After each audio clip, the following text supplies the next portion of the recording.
अस्सलाम वालेकुम students. Last lecture में हम बात कर रहे थे आयोनाइजेशन और डिके प्रोसेसेस की।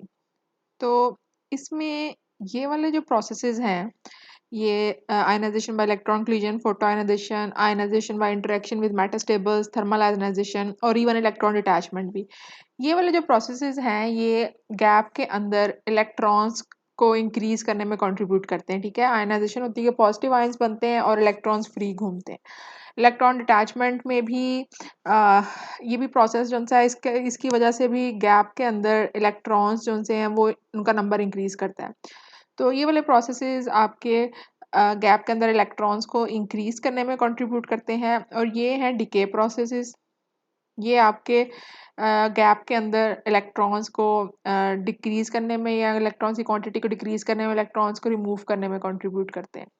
तो अंडर नॉर्मल कंडीशंस एक इक्विलिब्रियम, ये मैं लिख देती हूँ यहाँ पे, ये हैं आयनाइजेशन के प्रोसेसेस।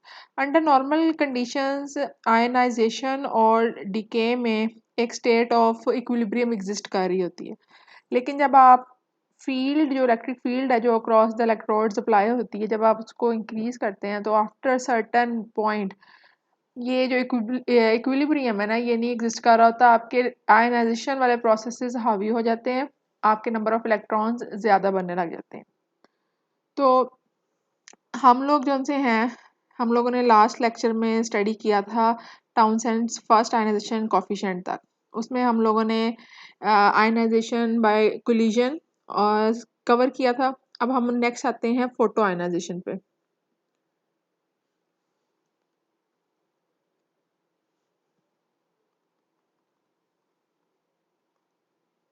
हाँ जी, अब हम आ गए हैं फोटो आयनाइजेशन पे। फोटो आयनाइजेशन क्या चीज़ है? बेसिकली फोटॉन्स की वजह से जो आयनाइजेशन हो रही है।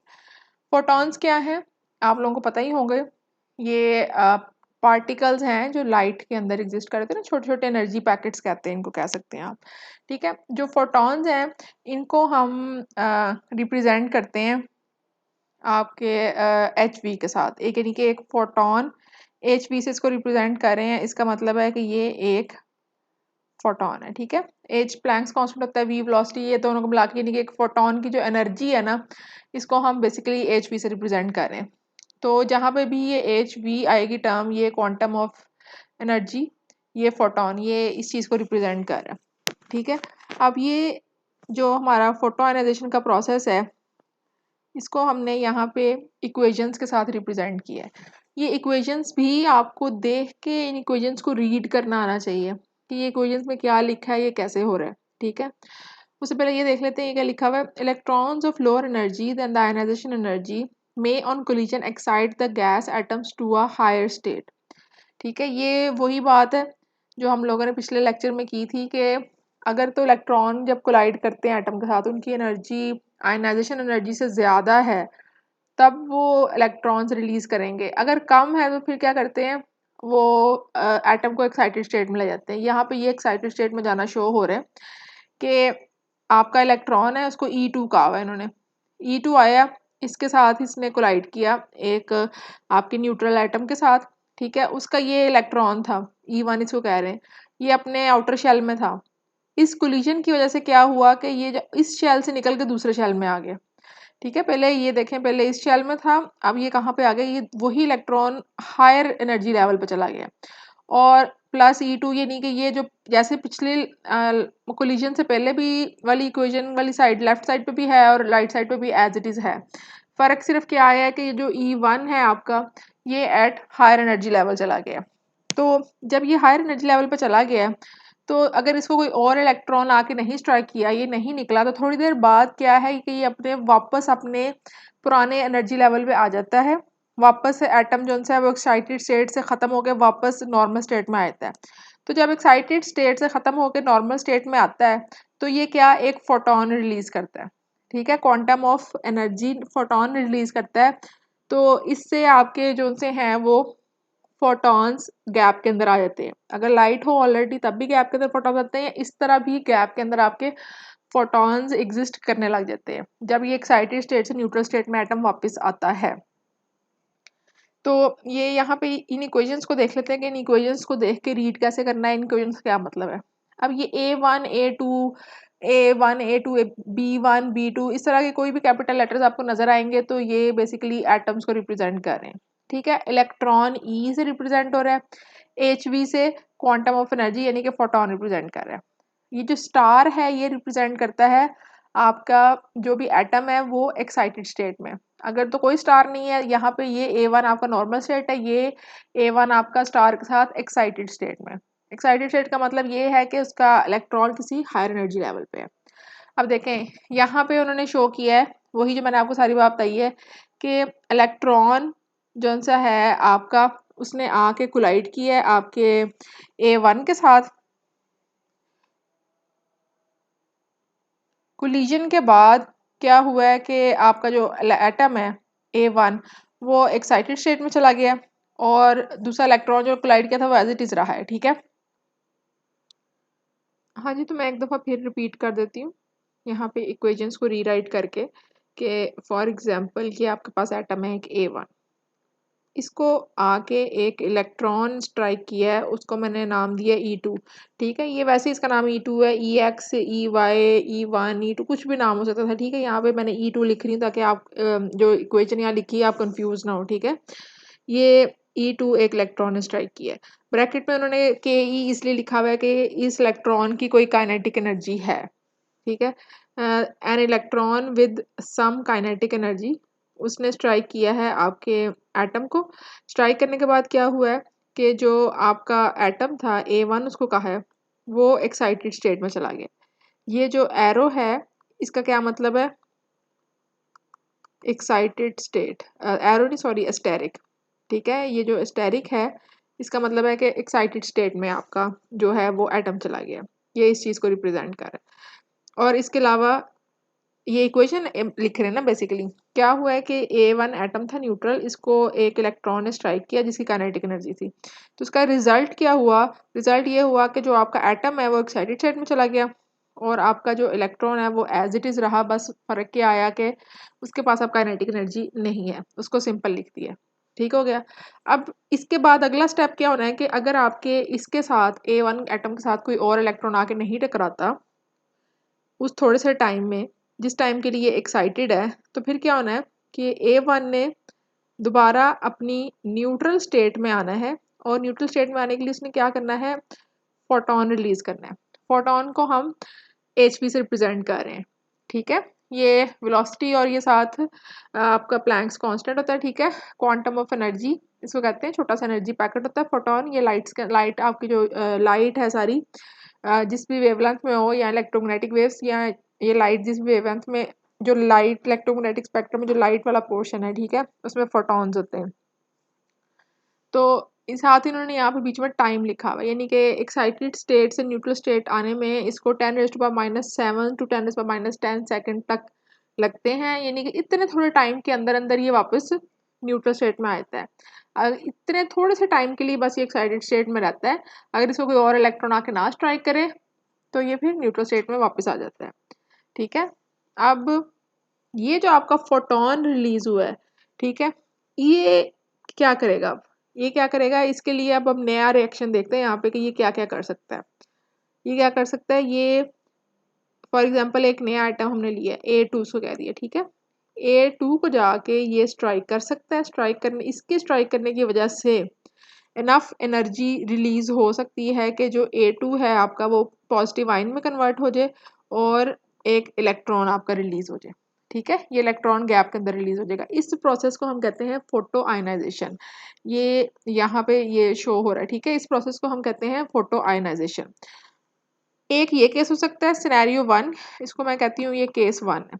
केस 2 एक और भी हो सकता है कि आपका ये A2 के साथ जाके स्ट्राइक किया लेकिन इसकी इतनी एनर्जी नहीं थी कि ये एटम को आयनाइज कर सके, उसको पॉजिटिव आयन में कन्वर्ट कर सके। तो ये क्या करेगा, सिंपली जो आपका एटम है उसको एक्साइटेड स्टेट में ले जाएगा। ये सिनेरियो 2 है और ये इस सिनेरियो को क्या कहते हैं, फोटो एक्साइटेशन। अगर आपका इलेक्ट्रॉन रिलीज हो रहा है तो फोटो आयनाइजेशन, अगर सिर्फ एक्साइटेड स्टेट में एटम जा रहा है तो इसको हम कहेंगे कि ये है हमारी फोटो एक्साइटेशन। ठीक हो गया। अब आगे जाके पढ़ नेक्स्ट स्लाइड में जाके देख लेते हैं कि किस टाइम पे फोटो एक्साइटेशन हो रही होती है और किस टाइम पे आपकी फोटो जो सी है आयनाइजेशन हो रही होती है।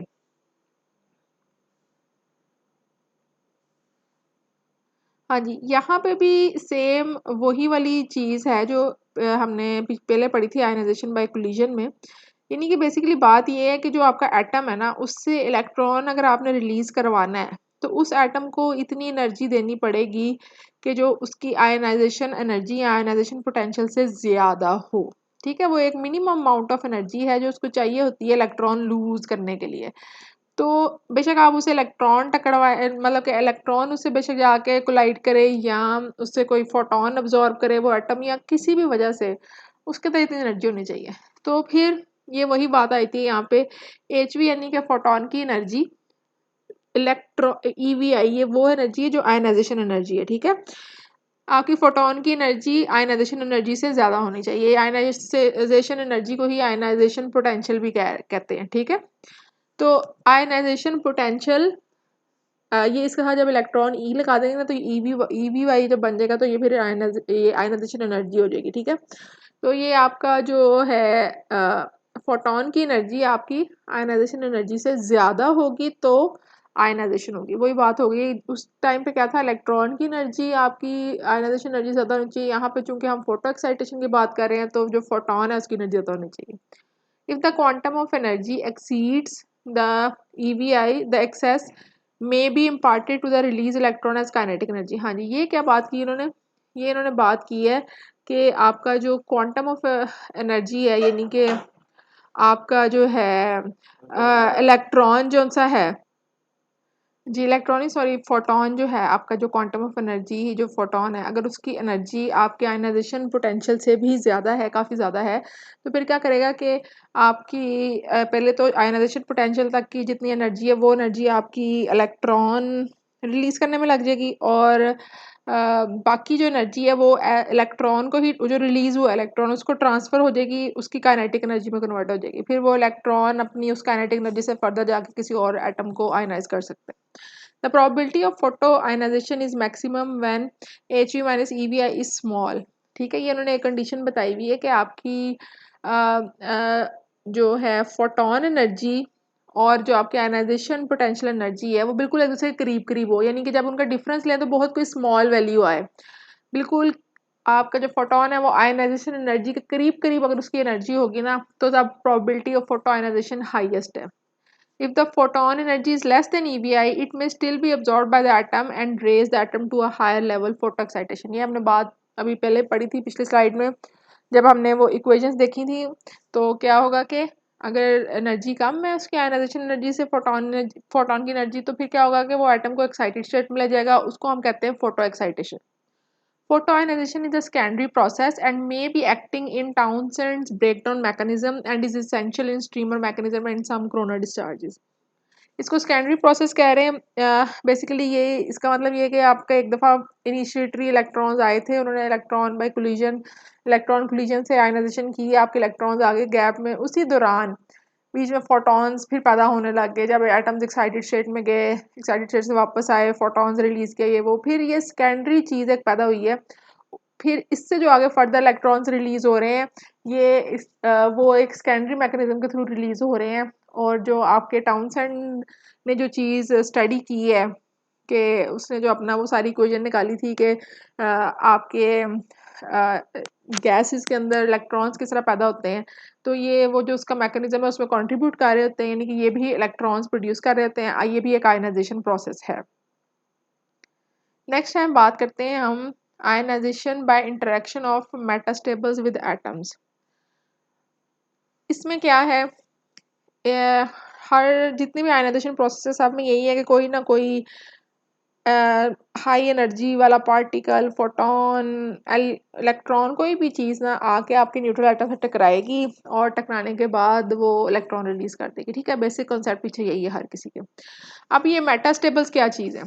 मेटास्टेबल्स वो ये बेसिकली एक्साइटेड एटम्स हैं। ठीक है, मेटास्टेबल क्या चीज़ है? ये हैं एक्साइटेड एटम्स,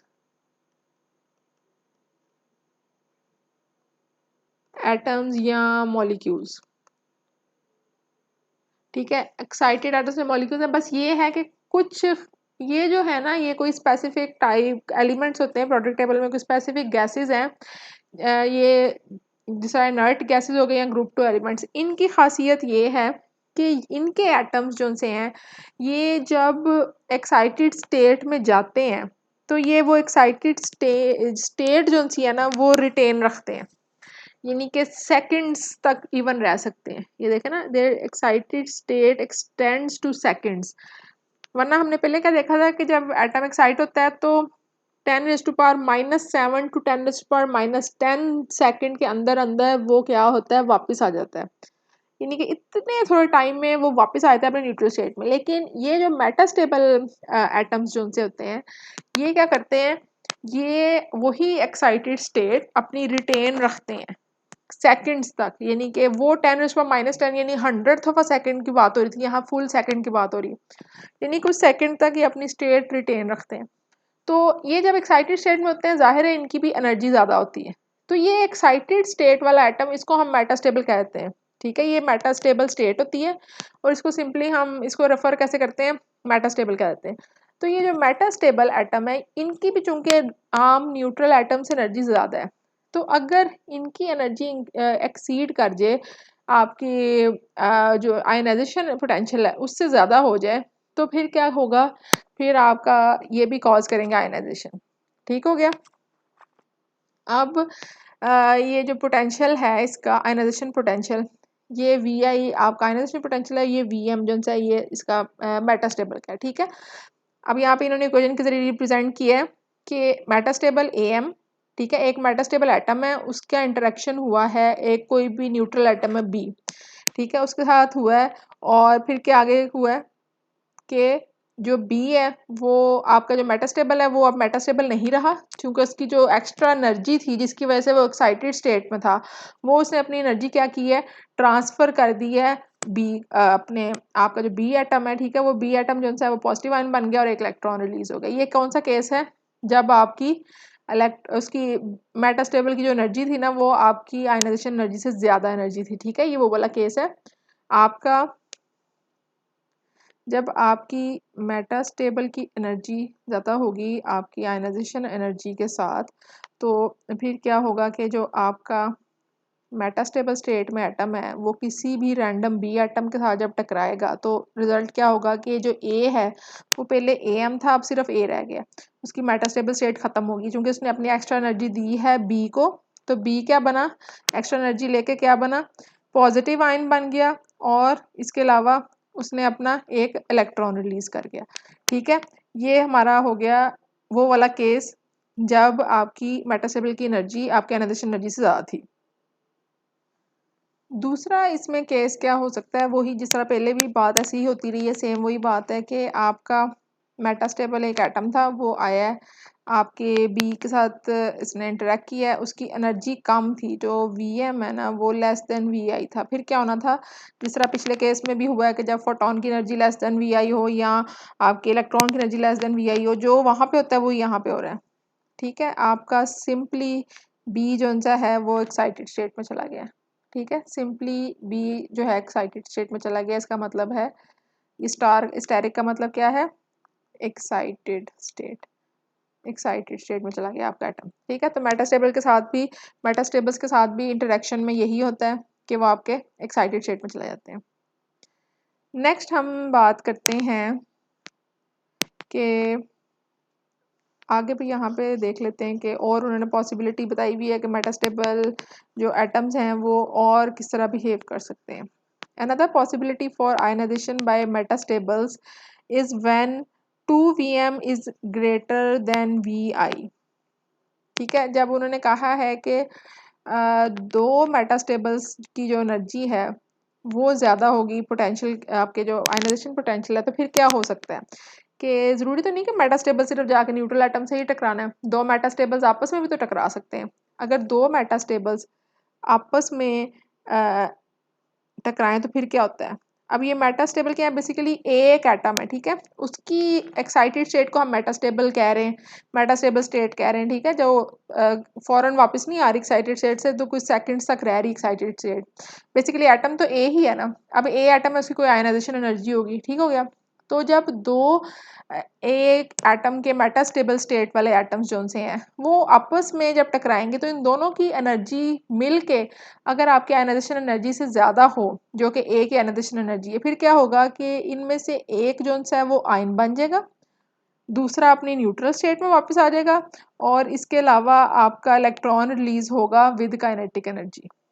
ठीक हो गया। दो मेटास्टेबल एटम्स अब आपस में टकराए, उन दोनों की एनर्जी मिला के अगर एक ही आयनाइजेशन एनर्जी से ज़्यादा थी तो फिर एक एटम आपका पॉजिटिव आयन बनेगा, एक आपका न्यूट्रल हो जाएगा और इसके अलावा इलेक्ट्रॉन रिलीज हो जाएगा। ठीक हो गया। इसके अलावा क्या हो सकता है कि आपके जो एम है वो दो के साथ टकराए, ठीक है, उस वक्त क्या होगा कि उनमें से आपका जो है एक एटम जो है वो एक्साइटेड स्टेट में चला जाएगा और एक एटम जो है ना वो आपका वो क्या होगा, ये सॉरी, जो ये ए एम जो है आपका, जो ए एम था ये आपका न्यूट्रल हो जाएगा और जो दूसरे दो मॉलिक्यूल से दोनों मिलके जो है ना वो आपके एक्साइटेड स्टेट में चले गए। ठीक है।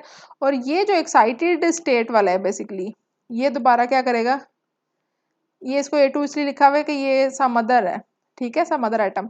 तो ये एक्साइटेड स्टेट वाला जो है दोबारा अपनी वापस न्यूट्रल स्टेट में जब आएगा तो ये एक photon of quantum of energy यानी जिसको हम फोटोन कहते हैं वो रिलीज कर सकता है। तो वो जो वो वाला फोटोन फिर आगे फोटो एक्साइटेशन या फोटो आयनाइजेशन में जाके जो है ना कंट्रीब्यूट कर सकता है। The photon released in the last reaction is of too or energy to cause ionisation in pure gases but it may release electron from cathode. अच्छा, बल्कि कह रहा है कि वो आयनाइजेशन नहीं करेगा, यहाँ पे जो फोटोन रिलीज हुआ है ना ये इसकी काफ़ी लो एनर्जी होगी जो मेटास्टेबल्स के थ्रू रिलीज हुआ है और ये क्या करेगा आपके कैथोड पे स्ट्राइक करके वहां से इलेक्ट्रॉन रिलीज कर सकता है डायरेक्ट बीच में गैस के अंदर। आयनाइजेशन मुश्किल है इसके थ्रू।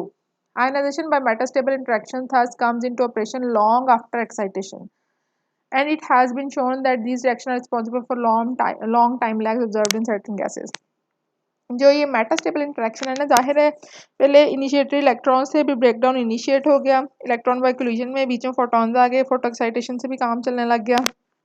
फिर काफ़ी देर बाद बीच में ऐसे एटम्स आने लगेंगे जो कि एक्साइटेड स्टेट में एक स्टेबल कंडीशन में रहेंगे फॉर सेकंड्स, तो फिर वो जाके कहीं आगे कोलाइड करेंगे तो फिर ये सारा प्रोसेस होगा। ठीक है।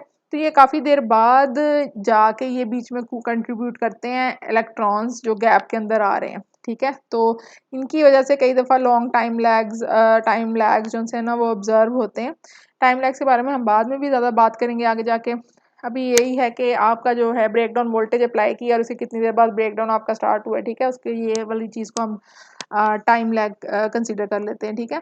तो वो कितनी देर बाद जाके ब्रेकडाउन स्टार्ट हुआ है उसमें यही होता है कि कौन से प्रोसेस कितनी देर बाद बीच में कंट्रीब्यूट करने लगे हैं, इलेक्ट्रॉन्स फिर कितनी जल्दी आपके गैप में आ रहे हैं। आगे आ जाती है thermal ionization. Thermal ionization basically high temperature पे जो भी आयनाइजेशन को प्रोसेस कंट्रीब्यूट कर रहे हैं ना उसको ओवरऑल मिला के हम थर्मल आयनाइजेशन कह देते हैं। ठीक है। स्पेसिफिकली यहाँ देख लेते हैं कि किस चीज़ की बात हो रही है। If a gas is heated to sufficiently high temperature, many of the neutral atoms will acquire adequate energy to ionize the atoms से strike। यहाँ पे बात कर रहे हैं कि अगर काफ़ी ज़्यादा टेम्परेचर हाई हो गया है तो फिर क्या है कि इवन जो न्यूट्रल एटम्स है ना उनकी भी एनर्जी इतनी बढ़ जाएगी कि वो दूसरे न्यूट्रल एटम्स के साथ टकरा के तो आयोनाइज करते हैं उनको। ठीक हो गया। In general, the term thermal ionization is applied to ionizing action of molecular collisions, radiation and electron collisions occurring in gases at high temperatures। ठीक है। जनरली हम क्या बात करें कि देखें एक गैस है, ठीक है, उसके अंदर अब इलेक्ट्रॉन कोलिजन्स भी हो रही हैं, आपस में मॉलिक्यूल्स भी टकरा रहे हैं, सारा कुछ ही हो रहा है। तो जब हाई टेम्परेचर पे उस टेम्परेचर की वजह से इलेक्ट्रॉन्स की एनर्जी इंक्रीज होगी, उस टेम्परेचर की वजह से एटम्स की मॉलिक्यूल्स की एनर्जी इंक्रीज होगी, उस टेम्परेचर की रेडिएशन भी आ रही है उसकी वजह से भी इलेक्ट्रॉन रिलीज हो रहे हैं। इस सारी चीज़ों को ओवरऑल मिला के हम थर्मल आयनाइजेशन कह देते हैं। ठीक है। Thermal ionization is the principal source of ionization in flames and high pressure arcs. ठीक है। ये आपकी इंफॉर्मेशन के लिए बात बताई हुई है कि जहाँ पे आपकी कोई फर्नेसेस और इस तरह की हाई प्रेशर आर्क्स और इस तरह की जो आपकी एप्लीकेशंस हैं, ठीक है, वहाँ पे थर्मल आयनाइजेशन जो सी है ना ये एक सिग्निफिकेंट प्रोसेस है। नेक्स्ट बात है इलेक्ट्रॉन डिटैचमेंट की। इलेक्ट्रॉन डिटैचमेंट एज सच बहुत ज़्यादा इंपॉर्टेंट नहीं है, आपके सिलेबस में भी इसकी बहुत ज़्यादा कोई डिटेल में स्टडी नहीं, इसका जस्ट मेंशन करना है हमने कि कुछ कंडीशंस ऐसी होती हैं जिसके अंदर क्या होता है कि अगर आपकी कोई इलेक्ट्रोनेगेटिव गैस है जो इजीली नेगेटिव आइंस बना ले, ठीक है, तो वो उसके अंदर अंडर सर्टेन कंडीशंस उन नेगेटिव आइंस से इलेक्ट्रॉन डिटैच हो जाता है, ठीक है। वो जो आपकी गैस है वो नॉर्मल कंडीशन में क्या है कि उसने इलेक्ट्रॉन्स को पकड़ के तो नेगेटिव आइंस बनाए होते हैं, जो एक्सेस इलेक्ट्रॉन्स होते हैं गैप के अंदर उसे नेगेटिव आइंस बनाए होते हैं। जब नेगेटिव आइंस की कॉन्सेंट्रेशन ज़्यादा होती है तो अंडर सर्टन कंडीशंस क्या होता है कि वो जो है आपके इलेक्ट्रॉन्स वो आपके नेगेटिव आयन से डीटैच हो जाते हैं, यानी कि अटैच का ऑपोजिट होता है डीटैच, ठीक है, अटैच का ऑपोजिट डीटैच। तो आपके नेगेटिव आयन से डीटैच हुए तो वो गैप के अंदर आ गए। तो इस तरह ये गैप के अंदर आयंस की इलेक्ट्रॉन्स की कंट्रीब्यूट करता है ये वाला प्रोसेस भी। नेक्स्ट आते हैं डिके बाय रिकम्बिनेशन। अब हम आ गए हैं डिके प्रोसेसेस पे कि डिके प्रोसेसेस क्या होते हैं। Whenever there are positively and negatively charged particles present, recombination takes place. The potential energy and the relative kinetic energy of the recombining electron ion or ion-ion pair is released as quantum of radiation. The reaction is represented below. इसमें उन्होंने कहा है कि जब भी positively और negatively charge particle हैं, ठीक है, तो उनका रिकम्बिनेशन, ठीक है, चूंकि नेचुरल तो यही है ना कि न्यूट्रल में चीज़ें एग्जिस्ट करनी चाहिए, किसी वजह से इलेक्ट्रॉन की कोलिजन से या वैसे वो उन्होंने एनर्जी किसी वजह से ज़्यादा गेन कर ली होती है एटम ने कि वो स्प्लिट हो जाते हैं into positive and negative particles. तो लेकिन उनकी टेंडेंसी फिर यही होती है कि दोबारा आपस में रिकम्बाइन कर जाएं। तो जब दोबारा आपस में रिकम्बाइन करते हैं तो जो उनके पास एक्सेस एनर्जी होती है जिसकी वजह से वो पहले स्प्लिट हुए थे, जब वो रिकम्बाइन करते हैं वो एनर्जी उन्हें रिलीज करनी होती है, तो वो energy as a photon release हो जाती है, ठीक है।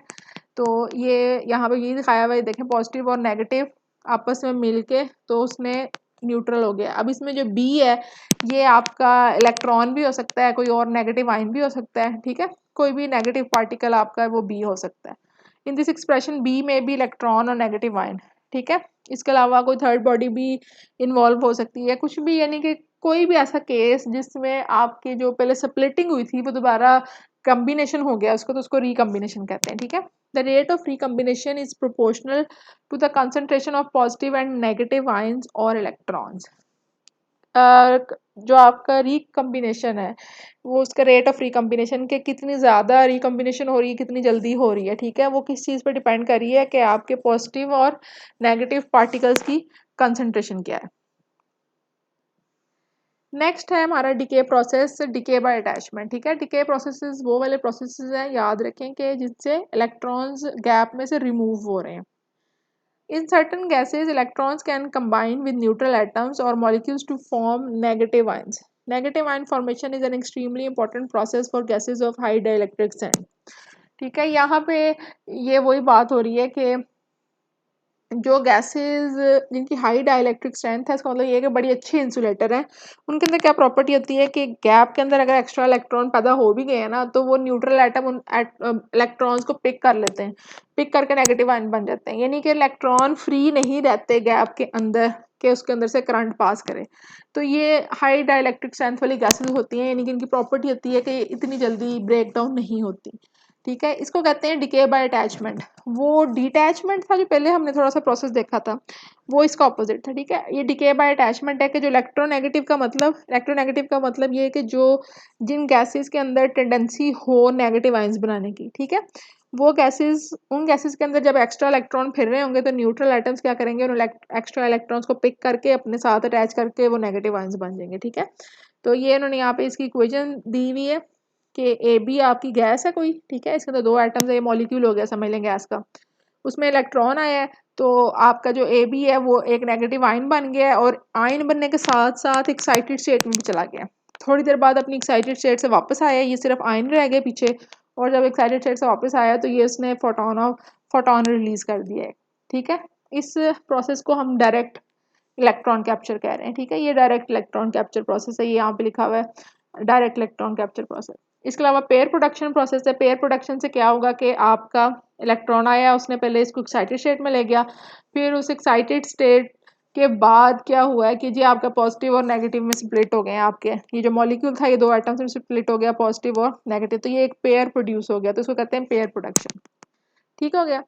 अब डिके बाय अटैचमेंट में इन्होंने बात की है, ये एक कॉफिशिएंट इन्होंने इंट्रोड्यूस कराया है, इसको ईटा कह रहे हैं। ठीक है, ये अगर अटैचमेंट कॉफिशिएंट है, जिस तरह टाउनसेंड का फर्स्ट आयनाइजेशन कॉफिशिएंट था, अगर उसी तरीके से इसको भी देखा जाए, ये अटैचमेंट कॉफिशिएंट जो है, इसको अगर हम जिस तरह अल्फा था हमारा टाउनसेंड कॉफिशिएंट, इसको ये मैं लिखती हूँ यहाँ पे, ये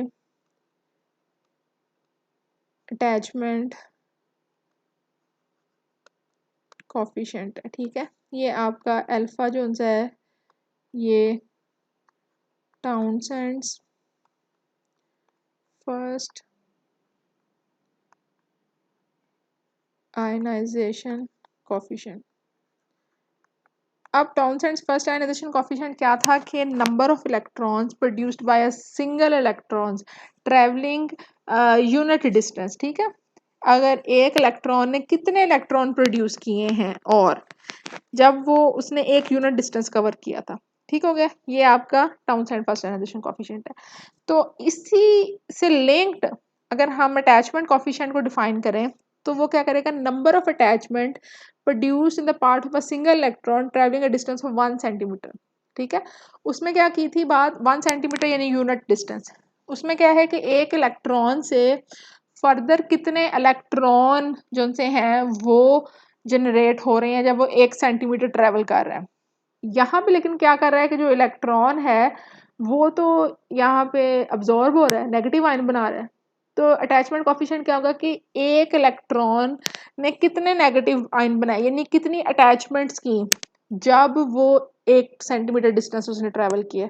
ठीक है, तो उसकी उसकी तरह ही जिस तरह टाउनसेंड के फर्स्ट आयनाइजेशन कॉफिशिएंट को डिफाइन किया है, उसी तरह हम अटैचमेंट कॉफिशिएंट को भी डिफाइन कर रहे हैं, क्योंकि दोनों केसेस हो रहे हैं जो इलेक्ट्रोनेगेटिव गैसेज हैं उस केस में, यानी कि वो गैसेज जिनके अंदर टेंडेंसी है नेगेटिव आयन बनाने की, उन केसेस में दोनों प्रोसेस हो रहे हैं। एक तो प्रोसेस ये हो रहा है कि एक इलेक्ट्रॉन ट्रैवल कर रहा है, तो वो हो सकता है न्यूट्रल एटम्स में से इलेक्ट्रॉन्स को रिलीज करे। दूसरा ये भी हो सकता है कि एक इलेक्ट्रॉन ने जब 1 सेंटीमीटर डिस्टेंस ट्रैवल किया तो उसकी वजह से कई और इलेक्ट्रॉन्स जो से है ना वो अटैच भी हो गए हों। ठीक है, आपके डिफरेंट न्यूट्रल आइटम्स के साथ नेगेटिव आयंस बन गए हों। ठीक हो गया। तो अब इन्होंने क्या किया, अगर हम इस तरह करें तो फिर loss of electron current for a gap of length D with, अब वो जो इक्वेशन हमने इसकी बनाई थी वो क्या थी, I is equals to I nought e raise to power alpha d. तो जब अटैचमेंट कॉफिशिएंट के हिसाब से बनाएंगे तो वो ये बन जाएगी, ये गेन हो रहा था करंट कितना हुआ है, ये हमारा लॉस इन करंट हो गया। ठीक है, ये माइनस ईटा डी हो गया। ठीक है, ये हमारा लॉस इन करंट की बात होगी जब हमने इसकी अटैचमेंट कॉफिशिएंट की बात की है। At higher values of E by P, it becomes necessary to measure both ionization coefficient and attachment coefficient simultaneously। ये आपकी इन्फॉर्मेशन के लिए बात है ये। ठीक है, ये E by P जो है ना, इसको अब आपने बस एक समझना है कि जब ये सारी एक्सपेरिमेंट्स कर रहे हैं ना, ये सारा कुछ जब हम कर रहे हैं तो हमने इलेक्ट्रिक फील्ड बाय प्रेशर की रेशो जो है ना वो एक एक एक्सपेरिमेंट के लिए कांस्टेंट रखी होती है। ठीक है, तो इन्होंने क्या करते हैं, फिर क्या करते हैं कि मुख्तलिफ ई बाई पी की रेशोज पे एक्सपेरिमेंट्स करते हैं। ठीक है, तो उसमें उन्होंने ये बात आई हुई है कि जब हायर ई बाई पी की रेशो हो ना, तब ये अटैचमेंट कॉफिशिएंट वाला जो प्रोसेस है ना ये सिग्निफिकेंट हो जाता है।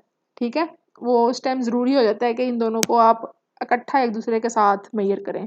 ठीक है, if the process of electron multiplication by electron collision and electron loss by attachment are considered to operate simultaneously, then as in the case of attaching gases it can be shown. अच्छा ठीक है, ये बात ये कर रहा है यहाँ पे कि अगर इलेक्ट्रॉन रिलीज का प्रोसेस और इलेक्ट्रॉन अटैचमेंट का प्रोसेस दोनों एक ही वक्त में हो रहे हैं, तो फिर क्या है, एक्सपेरिमेंट के थ्रू इन्होंने ये डिटरमिन किया है।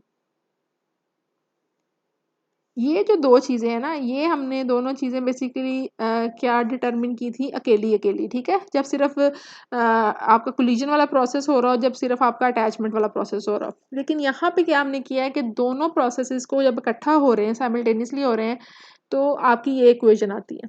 ठीक है। इस इक्वेशन की डेरिवेशन और ये सारी चीज़ें वो आपके सिलेबस में नहीं है, वैसे आपको इक्वेशन पता होनी चाहिए। In the absence of attachment, और कह रहे हैं कि अगर अटैचमेंट ना हो तब यही वाली जो इक्वेशन है वो आपकी उसी इस इक्वेशन में कन्वर्ट हो जाती है। ठीक है, जिस तरह आप ये देखें जब अटैचमेंट नहीं है इसका मतलब ये कि जो सा आपका ईटा है वो ज़ीरो के इक्वल है, तो आपका हो गया alpha over alpha minus zero e raise to power alpha minus zero d minus zero over alpha minus zero. तो ये क्या होगा, ये ज़ीरो है। ठीक है, तो अल्फ़ा अल्फ़ा से कट जाएगा, ये ज़ीरो है तो ये क्या बचेगा आगे, I is equal to I nought e raise to power alpha d. ठीक है, तो ये वही वाली इक्वेशन आ जाएगी। तो ये वाली जो इक्वेशन है ये बेसिकली स्ट्रेट लाइन है। अगर स्ट्रेट लाइन नहीं है बनती आपकी, थोड़ी स्ट्रेट लाइन से मुख्तलिफ लाइन बन रही है, तो इसका मतलब ये कि अटैचमेंट प्रेजेंट है एक्सपेरिमेंटली। और अगर आपकी स्ट्रेट लाइन बन रही है तो फिर इसका मतलब ये है कि अटैचमेंट आपकी प्रेजेंट, मतलब वो ठीक है होती तो है लेकिन ये है कि इतना सिग्निफिकेंट नहीं है। अगर इलेक्ट्रोनेगेटिव कैसे से फिर सिग्निफिकेंट होगी, अदरवाइज इतनी नहीं होगी। नेक्स्ट हम बात करते हैं mobility of gaseous ions and decay bye diffusion की। अब ये बेसिकली दो तीन डेफिनेशंस हैं, ठीक है, जो आपने समझनी है। चूँकि ये C2 लेवल पे आप ये वाले टॉपिक्स को स्टडी कर रहे हैं, तो आपने बेसिकली ये सिर्फ डेफिनेशंस को एज इट इज़ याद नहीं करना, डेफिनेशन को इस तरह समझना है कि अगर आपको इनको रीराइट करना पड़े अपने ओन वर्ड्स में, एग्जैक्ट ये वर्ड नहीं यूज़ करें, अपने ओन वर्ड्स में अगर रीराइट करना पड़े तो आप कर सकें। सबसे पहले डेफिनेशन है ड्रिफ्ट वेलोसिटी। ड्रिफ्ट वेलोसिटी क्या होती है, an ion moving through a gas under the influence of electric field will have an average drift velocity. ठीक है, उन्होंने पहले बात बताई है कि कोई भी जो आयन है पॉजिटिव या नेगेटिव है, वो जब एक इलेक्ट्रिक फील्ड के अंदर मूव कर रहा होगा तो उसकी एक वेलोसिटी, एक ख़ास अपनी स्पीड पे वेलोसिटी पे मूव कर रहा होगा, उसको हम कहते हैं ड्रिफ्ट वेलोसिटी। ठीक है, हर आयन की कोई अपनी ड्रिफ्ट वेलोसिटी होगी। ठीक है, अब ये जो ड्रिफ्ट वेलोसिटी है ये क्या है, ये directly proportional to electric field है और inversely proportional to the density of gas है। ठीक है, ये है डेंसिटी ऑफ गैस, आपकी directly proportional to the field strength है और inversely proportional to the gas है।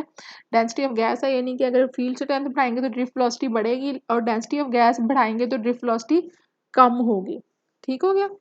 फिर नेक्स्ट हमारे बात करते हैं हम मोबिलिटी की। मोबिलिटी क्या चीज़ है, it is the ratio of an average drift velocity in a field to the velocity in a unit field.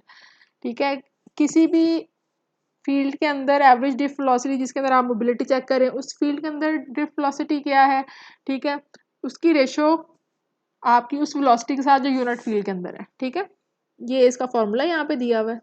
The mobility K is mainly a characteristic of the gas through which the ion move and is independent of E by P over a wide range of E by P।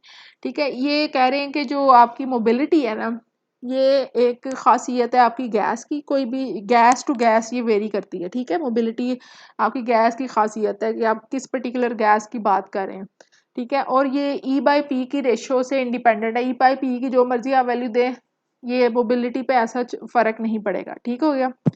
और उसकी condition उन्होंने दी है E by P की value से कब independent होती है, as long as the velocity gain by the ion from the field is considerably less than the average thermal velocity of the gas through which the ion moves. ठीक है, वो वाली condition कि जब इलेक्ट्रिक फील्ड चेंज करने से जो ion को वेलोसिटी मिल रही है ना, वो ऐसा जितनी कोई ख़ास नहीं है as compare to the thermal velocity, जो गैस की नेचुरल एक थर्मल वेलोसिटी है ना जिससे वैसे आयन आपस में मूव कर रहे हैं, उसकी निस्बतन जो फील्ड को चेंज करने से वेलोसिटी थोड़ी बहुत कम ज़्यादा हुई है ना, वो इतनी सिग्निफिकेंट ना हो, उस केस में ये ई बाई पी की रेशो पे डिपेंड नहीं कर रही होती mobility.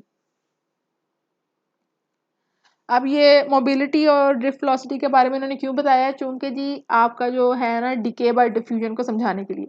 In electrical discharges whenever there is a non uniform concentration of ions there will be migration of ions from region of higher concentration to region of lower concentration. ठीक है, diffusion का हमने chemistry में पहले पढ़ा हुआ है। Diffusion क्या होती है कि movement of particles from a region of lower concentration to a region of sorry from a region of higher concentration to a region of lower concentration। ठीक है, ये जो हमारे गैसियस मॉलिक्यूल्स जितने भी होते हैं उनकी डिफ्यूजन होती है कि जहाँ पे वो ज़्यादा हों, वहाँ से उस तरफ मूव करते हैं जिधर वो कम हो। जिस तरह जब आप खाना पका रहे होते हैं, तो जो खाने की स्मेल के मॉलिक्यूल्स हैं, वो थोड़ी देर बाद आपको, आप किचन में खाना पका रहे हैं, थोड़ी देर बाद आपको बाहर रूम में स्मेल आने लग जाती है, अपने बेडरूम में आने लग जाएगी, टीवी लॉन्च में आने लग जाएगी। वो क्या होता है कि पहले किचन में पार्टिकल्स थे स्मेल वाले, ठीक है, वो आहिस्ता आहिस्ता पहले ड्राइंग रूम में, आपके किचन टीवी लाउंज में नहीं थे पार्टिकल्स, लेकिन वो फिर उस साइड पे चूंकि नहीं थे, तो वो जहाँ पे ज़्यादा थे वहाँ से उनकी टेंडेंसी है कि उन्होंने उस साइड मूव करना है जहाँ पे वो नहीं है या कम क्वांटिटी में है, तो ये इस तरह फिर स्मेल फैल गई। इसी तरह चार्जेस के केस में भी होगा कि जब non uniform concentration of ions है, non uniform concentration of ion का मतलब ये है कि हर जगह जो आपका गैप है, उसमें हर जगह ये आपका गैप है, ठीक है, ये आपका गैप है, इसमें हर जगह आपकी कंसंट्रेशन ऑफ आयन सेम नहीं है, ठीक है। यहाँ पे ये नेगेटिव आयंस, ये पॉजिटिव नेगेटिव, ठीक है। यहाँ पे फॉर एग्जांपल आपके पॉजिटिव आयंस ज़्यादा हैं, नेगेटिव कम है, ये सारे पॉजिटिव आयंस आपके, और इस साइड पे आपके नेगेटिव आयंस ज़्यादा हैं, पॉजिटिव आयंस कोई कोई है, ठीक है। तो फिर क्या होगा कि टेंडेंसी क्या होगी आपकी जो है आयन की माइग्रेशन की, के जिस जगह पे वो ज़्यादा है पॉजिटिव आयन, वो उस साइड पे माइग्रेट करेंगे जिस साइड पे वो कम है, ठीक हो गया। Migration of ions from a region of higher concentration to the region of lower concentration. अब जब यहाँ पे वो ज़्यादा है, वो ना अभी इस साइड को जाएंगे जिधर वो कम है, उससे फिर क्या होगा, this process which is known as diffusion will cause a deionizing effect in the region of higher concentration and ionizing effect in the region of lower concentration. इससे क्या होगा कि ये इधर को जा रहे हैं, तो यहाँ पे जहाँ पे उनकी कंसंट्रेशन जो सी है वो जो सा है अ, कम थी कंसंट्रेशन, ठीक है, वहाँ पे कौन सा इफेक्ट कॉज करेंगे, this process which is known as diffusion will cause a deionizing effect in the region of higher concentration. जहाँ पे पहले हाई कंसंट्रेशन थी, यहाँ पे आयन अब कम हो गए, डी आयनाइजेशन हो गई है, ठीक है। यहाँ से आयन जो से ना वो मूव करके इस साइड पे चले गए, यहाँ पे आयनाइजेशन ज़्यादा फील होने लगी और यहाँ पे डी आयनाइजेशन फील होने लगी, ठीक हो गया। जहाँ पे उनकी हाई कंसंट्रेशन थी, वहाँ पे अब डी आयनाइजेशन फील होने लगी, चूंकि अब और उनकी कंसंट्रेशन लो हो गई है, और डी आयनाइजेशन अफेक्ट कह लें इसको, वो कॉज कर रहे हैं ओवरऑल, ठीक है। और जिस साइड पे कम थी पहले कंसंट्रेशन, वहाँ पे आयनाइजेशन इफेक्ट हो रहा है, चूंकि वो उस साइड पे जा रहे हैं। The presence of walls confining a given volume arrangement enhances deionizing effect as ions reaching the wall will lose their charge। ठीक है, अगर आप यहाँ बीच में कोई स्पेसिफिक वॉल्स वगैरह लगा दें, ठीक है, तो उससे क्या होगा कि आपका जो डीआयोनाइजिंग इफेक्ट है ना, डीआयोनाइजिंग इफेक्ट वो इन्हांस हो जाएगा, चूंकि जब वो मूव कर रहे होंगे, रास्ते में वॉल आ गई, उसे टकराएंगे, तो वो अपनी एनर्जी लूज कर देंगे, वो जो आयन बना हुआ था ना वो डीआयोनाइज हो जाएंगे, ठीक हो गया। Diffusion process are of importance in studying streamer discharge and spark channels. तो ये स्ट्रीमर डिस्चार्ज में ये प्रोसेस इम्पॉर्टेंट है, तो वहाँ पे जो है ये प्रोसेस हम लोग स्ट्रीमर का नेक्स्ट एक आधे लेक्चर के बाद हम लोग स्ट्रीमर स्टडी करेंगे कि स्ट्रीमर क्या चीज़ है, तो वहाँ पे हम फिर देखेंगे डिफ्यूजन किस तरह इम्पोर्टेंट है। तो फिलहाल इस लेक्चर के लिए इतना ही। यहाँ पे हम लोगों ने अभी तक जो स्टडी किया है वो आयनाइजेशन प्रोसेसेस और डिके प्रोसेसेस, और इसके अलावा टाउनसेंड्स फर्स्ट आयनाइजेशन कोफिशिएंट। बाकी इंशाल्लाह अब हम कैथोड प्रोसेसेस और ionization second ionization coefficient of Townsend, ये हम इंशाल्लाह नेक्स्ट लेक्चर में बात करते हैं। अभी के लिए बस इतना ही। See you in next lecture. Thank you.